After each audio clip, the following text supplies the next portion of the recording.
ফিরছি সেদিকে সহজে জন্মদিন ছিল। আমার তো সকালে একটু ঝাঁপ পায় ঘুম থেকে উঠতে। আমাকে বলছে তুমি যদি সকালবেলা ঘুম থেকে না ওঠো আমি কিন্তু দরজায় ধাক্কা পেয়ে তোমাকে তুলে তোমাকে আমার সাথে যেতেই হবে। আমি সহজের জন্য কেক কিনবো, তুমি আমার সাথে চলো।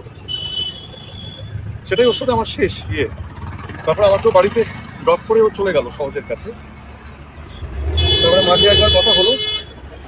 আর ওটা এত he was such a profound artist, মানে he was a great artist. হ্যাঁ, মানে Rahul Arunoday Bandyopadhyay great soul and a great artist. ওর কোনো ওর মানে আমি জানি না আর বাকি কি কোথায় কি হচ্ছে না হচ্ছে। আমি এটুকু বলতে পারি যে মানে দিস ইজ মাই পার্সোনাল মানে পার্সোনাল লস। এই যে গাফিলতি, এই গাফিলতির দায়টা কি সত্যি কারণ নেওয়াটা উচিত? কারণ এটা তো একটা গাফিলতি। দেখ কি হয়েছে আগে বিষয়টা আগে জানতে হবে। হ্যাঁ, কিছু না কিছু তো একটা আছে, সেটা তো আমরা কেউ জানি না। এবার সেটা আগে বাইরে খবরগুলো আসুক, তখন কি দায়িত্ব কার কি দায়িত্ব ছিল না ছিল এই জিনিসগুলো তখন ক্লিয়ার হবে।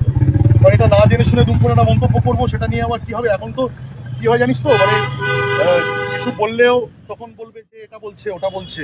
তো সুতরাং আমার মনে হয় যে আগে পুরো বিষয়টা আমরা জানি। কারণ আমি এখন শুনছি যে ময়নাতদন্ত রিপোর্টে নাকি বলছে 1 ঘন্টা বালির মধ্যে বালিশে খেয়েছে তবে হাতটা ফুলেছে। তো সেটা তো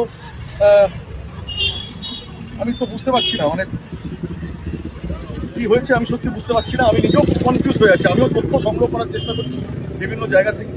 তথ্যগুলো পেলে তখন I think we can come to some conclusion.